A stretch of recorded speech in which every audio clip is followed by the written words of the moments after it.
Hi, everyone, and welcome to Get Hired Live. I'm Andrew Seaman, the Senior News Editor for Job Searches and Careers at LinkedIn News.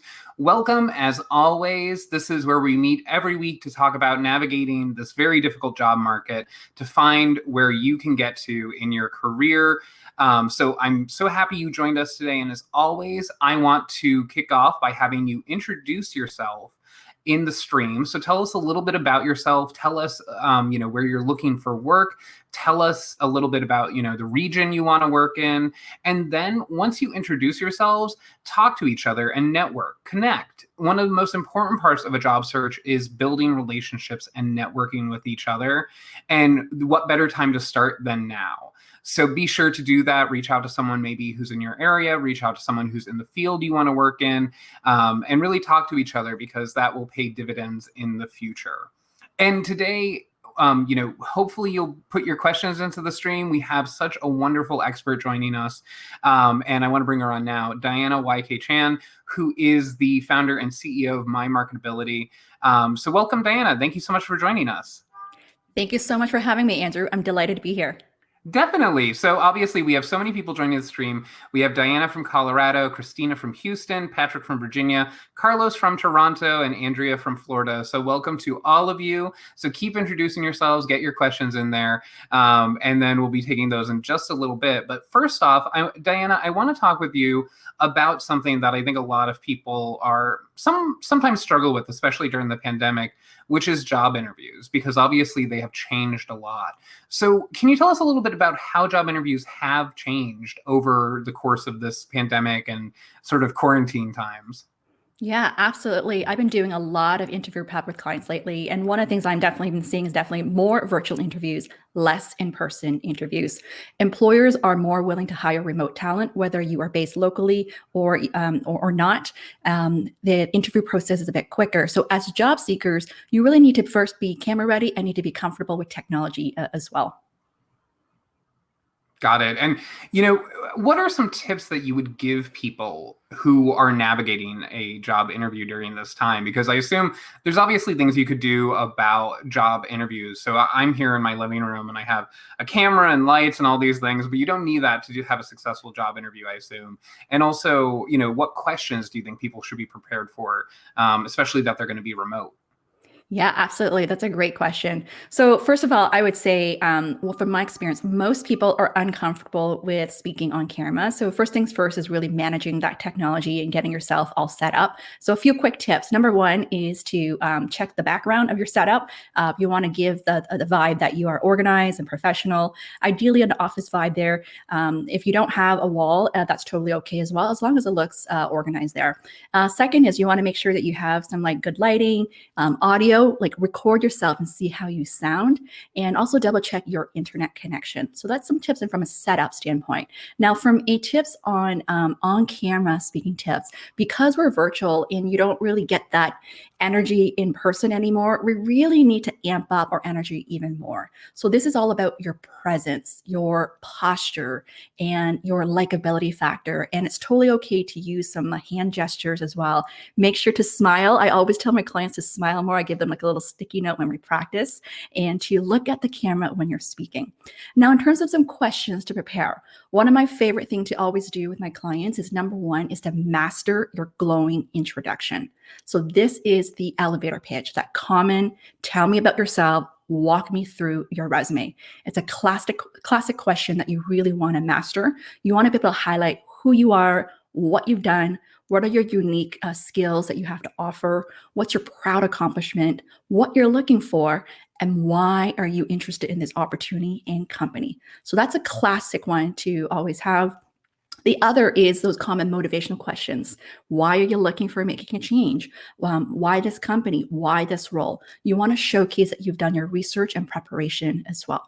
Another thing I always work with my clients on is to really get clear on your top 5 to 7 relevant examples that you can use that's tailored to the role. And the way you do that is to really understand the job descriptions, hiring requirements, and the core competencies so that you can tailor it accordingly there. Definitely. And, one of the things that I think people sometimes struggle with, especially during job interviews, is how to sort of make that personal connection. Because, when you walk into an office, and I remember, going into interviews a lot as a journalist, and you sort of pick up cues from what's on people's desk, what's on bookshelves. And how would you suggest people make that personal connection when they are they can't physically walk into an office right now? Do you have any tips for that? Yeah, that's a great question. So this is where the market research and preparation comes in, where you want to try to do a little bit of research about the company, about the industry, and about the interviewer to find anything interesting about them, to find that common ground that you can maybe highlight or talk about, or if you've read anything in the news about them as well that you can comment on. So it's really just build that icebreaker to build that common ground there. But you know what? Here's the thing. Studies show that it takes only 7 seconds for one to form that first impression about you. And the next thing they form is your ability to communicate effectively. So the way you choose to show up really matters. The energy, the presence, their soft skills is really, really crucial to build that connection, the bond with whoever you're talking to there. Yeah, I think that's great advice. And, we have so many people who I think, that with the job interview, they're used to going in and at least having one or two in-person interviews. And I think one of the things that I've noticed most of all, and I think Sarah Johnston, I think I saw her post on this the other day, is that, even at the start of the pandemic, the thought of people hiring other people who, without ever meeting them in person, sounded insane, really. But we're getting to the point where a lot of people are being hired without actually meeting anyone at their company. And is that your experience too? Absolutely. A majority of my clients right now have been hired through just only virtual interviews. I recently had a C-level executive who never stepped into the office. However, he did know, some of the people who work there and, signed on and got the offer there. So definitely majority of that it's happening. I have seen some employers where they do a little virtual like office tour as well, or give them a sense of like what it's like right now working virtually there. I think what's really important right now, also as job seeker, is to be able to showcase as the employer of how you can work effectively virtually as well. How can they get in touch with you, and what that work schedule looks like for you when you're being at home. And I think this showcasing that you have that also that dedicated office space also gives more confidence to the employer there. Yes, and fantastic. And I know you put together some tips for our members. So people in the stream should be seeing a link pop up from the LinkedIn News handle into the stream. So be watching for that in the comments. And also, I've seen some people in the stream mention that there might be an echo in their audio. So just relaunch your feed. So just refresh your browser, and hopefully that will clear it up. And then we have some questions coming into the stream. So let's dive into those. And if you have questions about your job search, if you have questions about job interviewing during the pandemic or anything like that, be sure to get them in, because Diana is such a wonderful expert.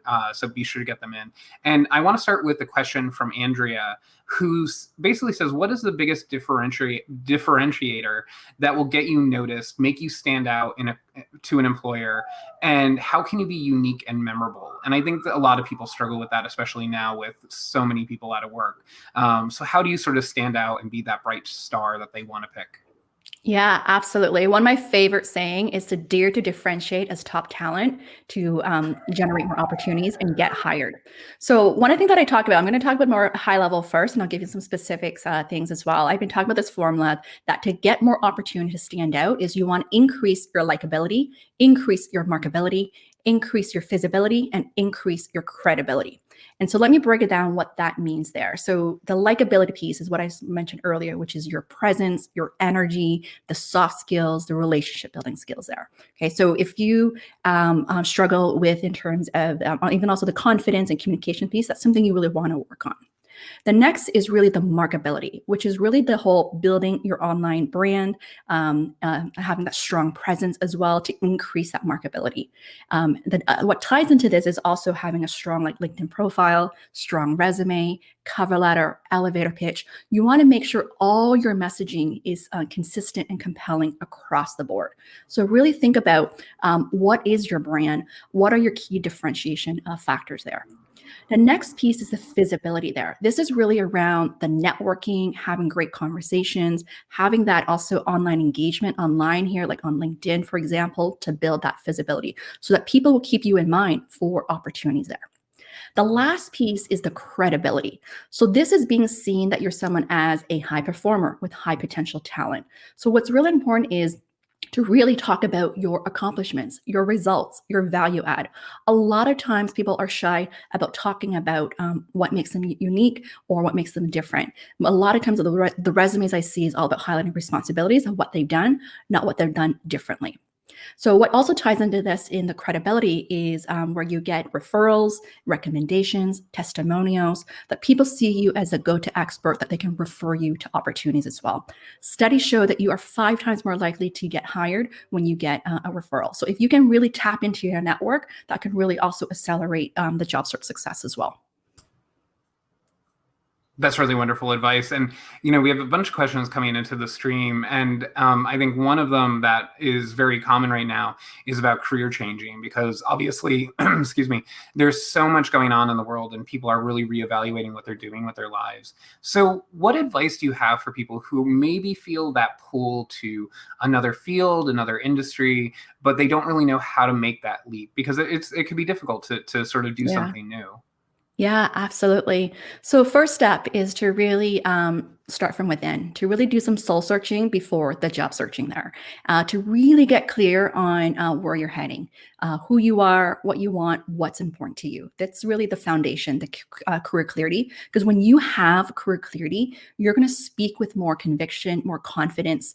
Everything just ties in as well. So that's really the first step, which is really probably the hardest step for most people. And I'm seeing a lot right now, like feeling lost and not sure how they could move into a different industry or profession there. But once you get clear on that, and the big vision of what you want, then what you want to do is really go conduct some informational interviews.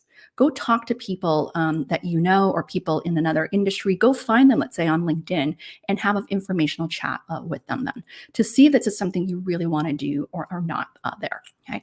The other is to really just do some research online to really understand more about the profession as well. If you're really looking to make that what I call significant change into a completely different industry that you don't know about, or a different career, you really need to do your research to really understand the industry lingo, the trends, the challenges, the opportunities. You also want to understand the terminology in those roles and how you can also translate your skills and experience to the role as well. At the end of the day, it's really also up to the job seeker of how you can also pitch to the employer of why you see a fit. So as an example, like I know during this time, a lot of recruiters have been laid off as well, because some of the employers were not hiring as much. And when you think about recruiters, one of the common transferable skills is communication and searching for talent, searching for leads. They can also move into, for example, into a sales role, which is also about talking to people and building like leads and generating sales there. So you can really look at what are some of those common themes there to help position yourself for a different opportunity. Yes, and I think actually, exploring those opportunities is one of the best sort of rejuvenating things about a job search, because you can sort of say, look at where I'm valuable in all these different places. So it can be really great to do those experiments that you mentioned to say, okay, where do I fit, and also what would make me happy. So I think that's fantastic advice. And that question actually came from Arvin. So I'm sorry, I forgot to mention his name in the beginning. And we have a question here about job interviewing from Kathleen. And basically, she's saying, how can you best prepare for a screening interview? What are they looking for at these interviews? So obviously there are different stages of the hiring process. So when it's the screening interview, what does that mean? And then what are they looking for in that? Yeah, great question. So the screening interview is really the initial screen that you have with the recruiter. It could sometimes be with the hiring manager, but usually it's with the recruiter there. And typically that could be just like a 20-minute phone screen or a 30-minute phone screen there. Really, at the end of the day, what they're trying to understand is that relevant skills and experience that you have. So they're really trying to understand, like, that walk me through your resume question or tell me about yourself, your overall profile. Do you have do they see that fit to move you forward? So getting clear on your overall story is important there. The other is they're also trying to understand in terms of your motivation, what really drives you, like what's really important to you when you think about your next career move. What do you really want? Instead of just saying, oh, I'm just looking for a job, you want to talk about things like such as career advancement, growth, learning. Those are things that you want to be able to highlight there as well. The other thing you also want to prepare is sometimes an initial screen, employers may ask you, like, what is your salary expectation? So you want to make sure that you're ready for that conversation where you understand, like, what is your expected salary range there. Yes, and I think one of the best things you could do during a job search is sort of look at what your salary is, because I think that's something that's going to inevitably come up during a job search and during the hiring process. So I think, doing that almost at the beginning to say, okay, what is my market value? What do I need? In terms of living expenses, things like that is sort of an elemental step, and people, I think they forget about it basically, and then they panic once it's asked. So I think that's such an important reminder. Yeah. And we have a question here from Jenny, and I think it's really good because, so many people, they have difficulty aligning all the variables that it takes to be a successful hire. And one of them is location. And that has shifted a little bit during the pandemic where people are remote working now. But Jenny says, while many companies are embracing remote work, I am finding that location is still a major filter for many employers. Can you discuss strategies on how to position the necessity to be remote? And I think a lot of people are trying to make this case to people. Yeah, absolutely. I do think right now it is definitely possible. So I think a few things is, one, you want to find out whether the employer has offices in different location as well, right? Because that would make the case easier. So for example, like I recently had a client who got hired at Shopify. The opportunity, the team is in Ottawa. He's in US, in Florida. And when he got the offer, he made the case to actually want to stay in Florida in order for him to get his green card there. And they allowed him to do that, as long as he obviously like performs there. So that's part of the conversation you want to have. Like I had another client who actually made the case to the company was based in Montreal, an e-commerce company. And when she got the offer, she asked if she could be based in her hometown in Winnipeg. And the employer wasn't sure at first. But because right now we're still in a pandemic, everyone is working remotely, virtually. So she was able to negotiate for the time being, at least for another year, that she could at least work remotely in her hometown there. So this is something you do want to bring up to your employer. I would say that, most are flexible, but it also depends on the type of role they're in, like whether you need to be in office or not. But if you can really build that case that you can still be as productive and still perform in remotely, that's something you want to talk about there. I think that is super helpful to a lot of people, because I've seen some people where they've even sent me job postings, and I'll look at the bottom and there'll be like a little disclaimer now that says, open to remote work possibilities. So it'll be tied to a specific office location, but then at the bottom it'll say, but we're willing to discuss that. So it's almost like, read the fine print, because there might be an opportunity there. And that's also good to bring up, I think, during an interview, to say, I saw on the job application that there was this little bit that said we could do remote. So fantastic advice.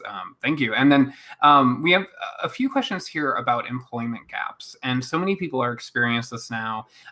We have one here from Abigail, who is asking, how do you circumvent being unemployed for 6 months due to COVID? I feel a number of recruiters are looking down on this unavoidable fact on my resume. And I will add that LinkedIn, we just did a survey, and we polled 1,000 hiring managers who said overwhelmingly 96% of them said that won't be a factor for them. So hopefully that's the minority. I wanted to know who the 40 people who said that would be a factor, because I find that shocking. But I just want to get that out of the way. But how would you suggest people with a gap on their resume sort of approach that in their job search? Yeah. First of all, for those who do have employment gaps, I do want to say it is possible to get a job. I have worked with people who've been unemployed for 1 year, 2 years, 5 years, even 10 years, like where they stayed at home, and it's certainly possible there. So I want to give you that hope. And I do feel right now that actually employers are more open and willing to hire people, even if you have like a 6-month gap there. So I just want to point that out there. I think what's important is it is able to showcase like what have you been doing during this time, like during this gap, to be able to address what have you been doing in terms of upgrading your skills or knowledge and experience. You want to be able to talk about that. You want to talk about how, despite you haven't been working, these are the things that you have done there. So as an example, like a lot of people probably who are unemployed, they may put on their resume that they've been like freelance consulting, right? So you can talk about some of the things that you've been doing, even if say if you don't have necessarily like a client, but you can talk about business development, networking, things that you've been doing there. Okay. So it's certainly possible in terms of addressing it is one, you can either, depending on how long your gap is, you can have like a one-liner note in your resume to address like what have you been doing during this time there. And then in the interview, a lot of times, even the initial screen, people want to know what have you been up to during this time. Okay, so as long as you are clear, that's totally possible. So I'll give you an example. I recently had a client, stay-at-home mom for 10 years, and she had a part-time freelance business in marketing, and she wanted to get back to corporate to have a more steady income. So one of the things that we really worked on is, first of all, is really getting clear on what she wants. After taking that 10-year break, is really getting clear on what is it that she wants and the expectations there. And then through that is really conducting those informational interviews to understand like what's been happening, in the industry, and understand that hiring need there. And then from there, it's updating all your marketing assets, right? If you have this gap, like you also want to make sure that you updated everything so that it's fresh on like their LinkedIn, their resume, getting new testimonials as well. One of the big thing I see with the job seekers who've had this longer term employment gap is that their confidence level have like significantly decreased. So it is so important to work on your self-confidence, which a big part of this is really working on your mindset. Developing that winning attitude and mindset is so, so key there. Okay. So one of the things I love to do with my clients is to really write out positive affirmations, 10 things that makes you amazing. Or even have this mantra when you're going to interview. One of my favorite one is, I ace the interview by speaking with assertiveness, confidence, and enthusiasm. So just getting into that right mindset can make a huge difference as well. And then lastly, I would suggest is that if you have this gap, is do some volunteer work. Do some volunteer work because that is also filling time. You're meeting people, you're developing skills. I had a client right now who's sitting on like a board volunteering. Just through that, just showing up at a meeting, he got an interview opportunity for like a management level position there. So you never know also how opportunities can unfold through the non-traditional way besides just applying online there. Yes, and I love that little last bit where you talk about sort of the board meeting aspect, because so many people, even if they're not in the workforce, they're doing so many other things outside of that immediate sort of job idea where they're going to work every day. But you might be part of your PTA, you might be part of the homeowners association. There are things out there that you're still doing, and you have a network there, and you can network with people. You can use that as experience in some cases. So I think that's really a wonderful little nugget for people to take away. And also, I saw some questions earlier about people who had been out of work for decades. So I'm happy that you addressed that. I know Nigel had a question about that. Going back to what we were talking about earlier, when you mentioned salary, we had a follow-up from Delma who basically said, listen, I never know how to answer the salary question.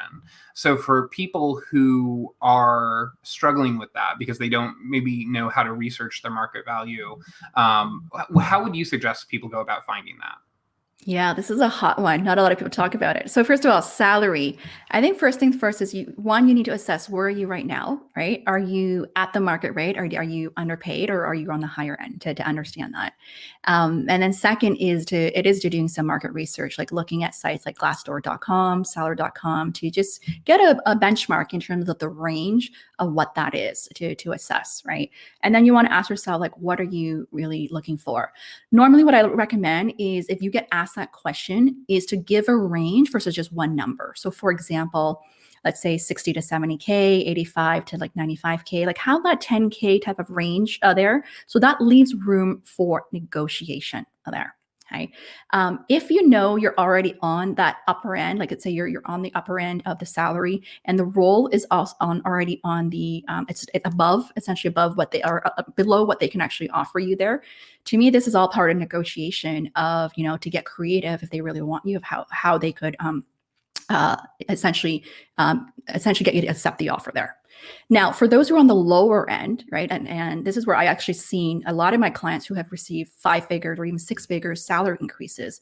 And if you're looking to make that salary increase jump, that big jump, you need to really showcase your value. You need to be so confident of what you have to offer, and you have to position yourself as the top talent there. So meaning, let's say that if you're at, let's say 60K and you're looking to make 85K, and that's what the role pays for, you need to showcase how that incremental value that you can really offer them, that makes it worthwhile as well there. Okay. It is certainly possible. I know right now during a pandemic, a lot of people may feel that I need to take a pay cut.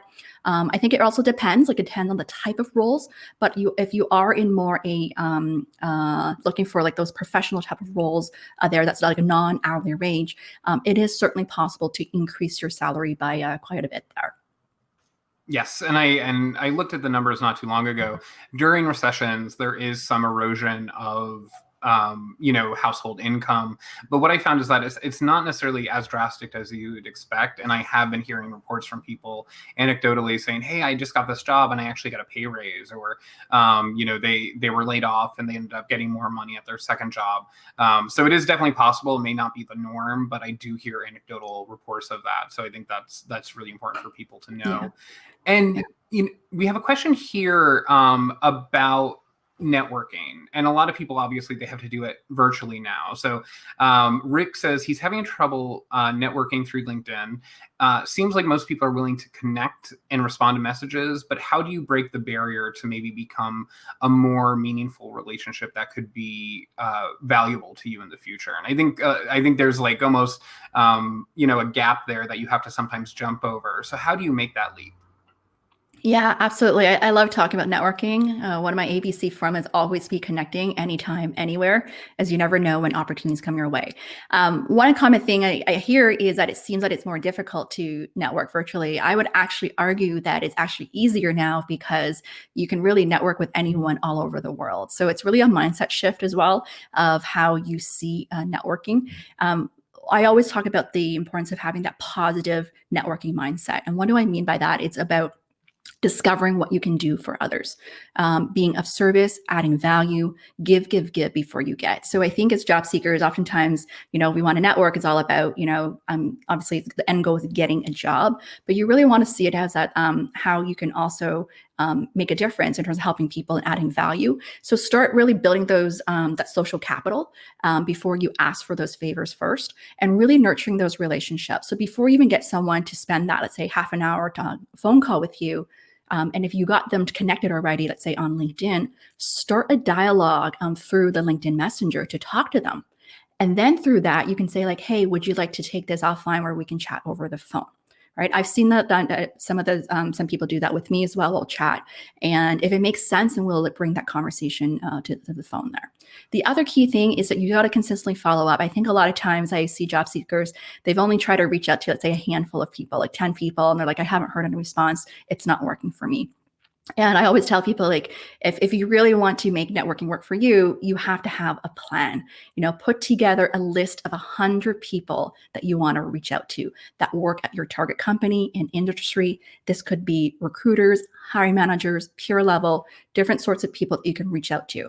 I usually recommend to have at least 5 to 10 people per target company to connect with, because you just never know, especially for big companies, that people won't know everything about the organization. So you never know how what kind of opportunities may unfold that way as well. Like I've had clients where, for them to get in to make that big change from, let's say, the government industry to tech, which is huge change, to become a product manager, he had to network with like 16 people before he eventually got the offer there. So if you're only just doing a handful, it's not enough. You just have to keep doing it and tweaking your messaging and trying out different strategies there. ABC, always be connecting. I think that's great.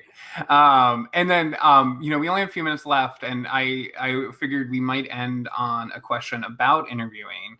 And I saw this earlier, so I thought it would be good to close on it. It's from Jadit, who basically says, listen, they have an internship right now, but they're interviewing for a full-time position there. So for, Jadit, what advice would you have about interviewing internally after an internship?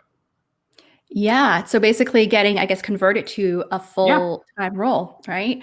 It was a similar type of prep, right? I think that what you want to do is obviously talk about the things that you've done, how you contributed as well, and talk about your career aspirations of where you're looking to grow your career. I think this would be similar if you were go for like an external role, like, because at the end of the day, even if you're going an internship role, you're really trying to showcase value. Okay. So instead of just talking about these are things I've done, you want to talk about these are things that I've done differently, that I contributed, and these are things that I've learned as well. Think of also the lessons learned there. Okay. The other specific advice I want to give here is for a lot of job seekers, they tend to ramble a lot. So I really want to encourage you to have a framework in how you tell stories and answer questions there. So one of the common one is the behavioral question. I like to use the CARS model: context, action, or result, and the so what. So set the stage of the situation of what you did and the significance and what was your mission there and the problem you're trying to solve. And then be specific with the action steps that you took. Think of the punchlines or headline statements that you want people to remember of what you actually did. Be specific with that.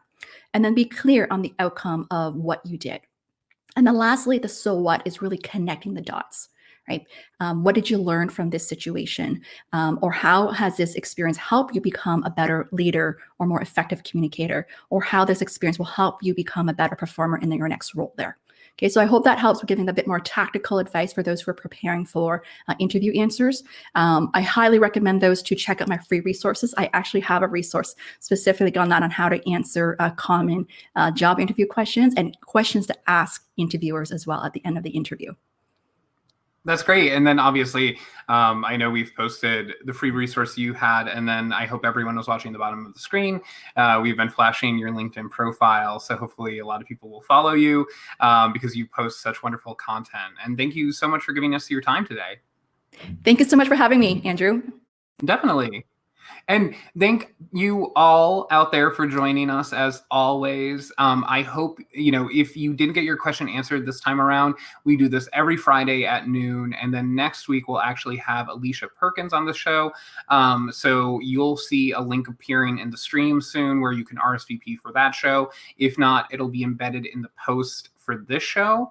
And then if you can't wait till Friday, we always have wonderful discussions on the same page, the LinkedIn news page, at noon every day during the week. I'm here on Fridays, but my colleagues are here throughout the rest of the week. And on Monday, we have what is called breakout session with Roman Mars.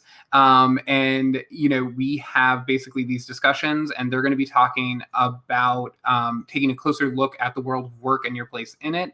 And he is the host of the 99% Invisible podcast, and that's Monday at noon. And my colleague Susie Jackson will be here guiding you through that. So until we meet again on Friday, I hope you stay safe and be well. Make sure you're following all the local guidelines when it comes to COVID. We're seeing a resurgence of infections around the world right now, and you could only be a good candidate and you could only get hired if you're well enough to do so. So until then, stay safe and best of luck.